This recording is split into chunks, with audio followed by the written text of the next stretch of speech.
ഇന്നെന്താ ഈ കോഴിയിറച്ചിയായിട്ട് ഉണ്ടാക്കാൻ പോണേ? ഈ കോഴിയിറച്ചിയായിട്ടേ നമുക്ക് നല്ല അടിപൊളി സോസേജ് വീട്ടിൽ തന്നെ ഉണ്ടാക്കാം. അത് നല്ല സിമ്പിളായിട്ട് ഉണ്ടാക്കാൻ പറ്റും. അതിനി എങ്ങനെ ഉണ്ടാക്കുകയെന്ന് നമുക്ക് കാണാം.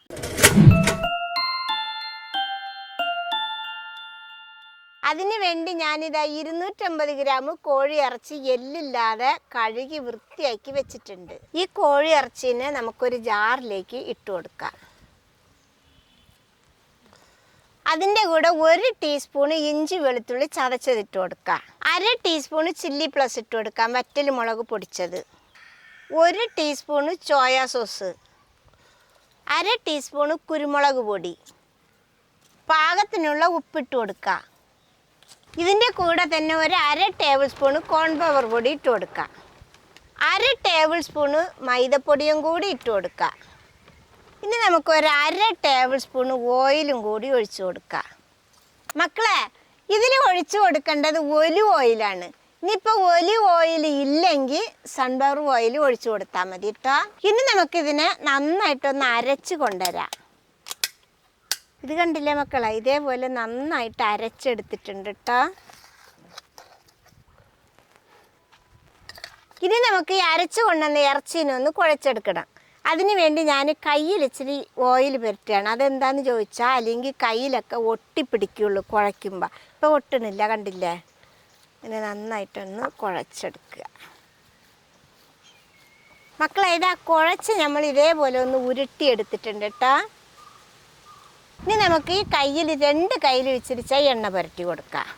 ഇനി നമുക്ക് ഇതിൽ ലേശം ഇങ്ങോട്ട് എടുക്കാം. കയ്യിൽ വെച്ചിട്ട് നന്നായിട്ട് ഇങ്ങനെ ഉരുട്ടിയിട്ട് ഇതാ ഇങ്ങനെ നീളത്തിൽ ഉരുട്ടുക.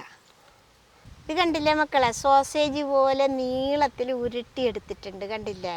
ഇനി നമുക്കിതിനെ ഒരു അലുമിനിയം പേപ്പറിൽ വെച്ച് കൊടുക്കാം.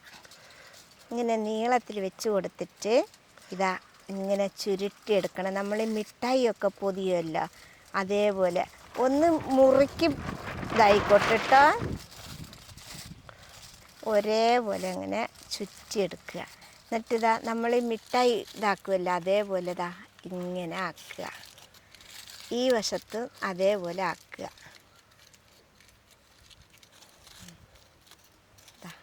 ഇങ്ങനെ നമ്മളെ സോസേജിൻ്റെ പോലെ ആക്കി വെച്ചിട്ടുണ്ട് കേട്ടോ.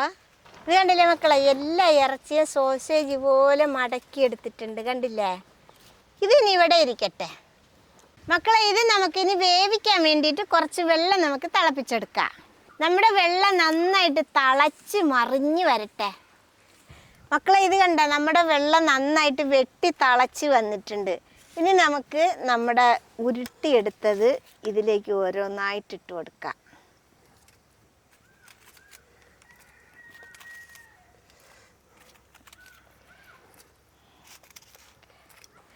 ഇനി നമുക്കിതൊന്ന് മൂടി വെച്ചിട്ട് ഒരു 20 മിനിറ്റ് വേവിച്ചെടുക്കാം. മക്കളെ, 20 മിനിറ്റ് വേവിക്കണം പറഞ്ഞത് മീഡിയം തീ വെച്ച് വേവിച്ചാൽ മതി കേട്ടോ. മക്കളെ, ഇപ്പം നമ്മുടെ സോസേജ് വെച്ചിട്ട് 20 മിനിറ്റ് ആയിട്ടുണ്ട്. ഇപ്പം നന്നായിട്ട് വെന്തിട്ടുണ്ടാവും കേട്ടോ. ഇനി നമുക്കിത് തുറന്നിട്ട് ഇത് നമുക്ക് കോരി പച്ചവെള്ളത്തിൽ അങ്ങോട്ട് ഇട്ട് കൊടുക്കാം.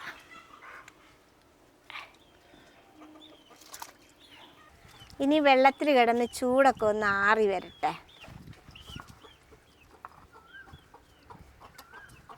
മക്കളെ. ഇത് ചൂടാറിയതിന് ശേഷം നമുക്ക് ഓരോരോ സോസേജ് ആയിട്ട് ഇതേപോലെ ഇതിൻ്റെ പൊതിയൊക്കെ നമുക്കിങ്ങനെ അഴിച്ചെടുക്കാം.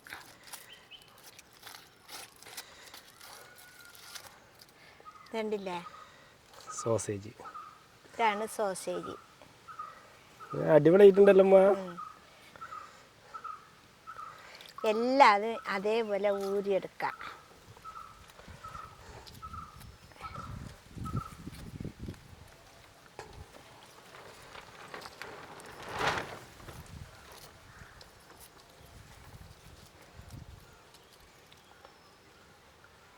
കണ്ടില്ലേ? അങ്ങനെ മക്കളെ, നമ്മുടെ സോസേജ് റെഡി ആയിട്ടുണ്ട്. ഇനി നമുക്കിതിലൊന്ന് ഗ്രില്ല് ചെയ്തെടുക്കണം. അതിന് വേണ്ടി ചൂടായ ചട്ടിയിൽ ഞാൻ 1 ടേബിൾ സ്പൂൺ ബട്ടർ ഇട്ട് കൊടുക്കുകയാണ്. അതൊന്ന് ഉരുകി വരട്ടെ. ഇതൊന്ന് ഉരുകി എല്ലായിടത്തായി വരട്ടെ. ഇനി നമുക്കിതിലൊരു 4-5 സോസേജ് ഇതിലേക്ക് ഇട്ട് കൊടുക്കാം.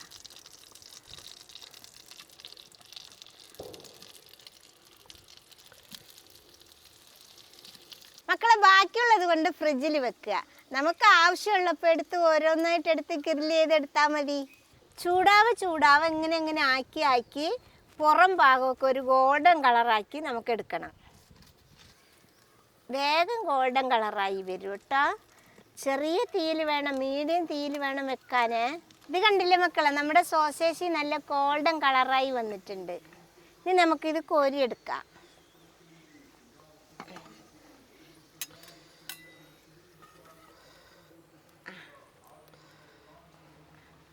മക്കളെ, നമ്മുടെ സിമ്പിളായിട്ട് ഉണ്ടാക്കിയ സോസേജ് റെഡി ആയിരിക്കുകയാണ്. കണ്ടില്ലേ, നല്ല ഗോൾഡൻ കളറായിട്ടുണ്ട്. നമുക്കിതൊന്ന് മുറിച്ച് നോക്കാം. കണ്ടില്ലേ, നല്ല ചൂടുണ്ട് കേട്ടോ മക്കളെ. പിന്നെ നമ്മൾ ഈ സോസിൽ അങ്ങോട്ട് മുക്കിയിട്ട് ഒന്ന് കഴിച്ചു നോക്കാം.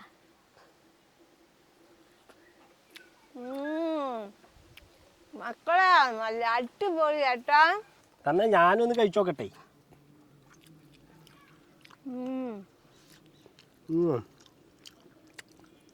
ഒന്നൊരു സംഭവം കേട്ടോ. സാധനം അടിപൊളിയുണ്ട് കേട്ടോ. ആ ചൂടോടെ കഴിക്കാൻ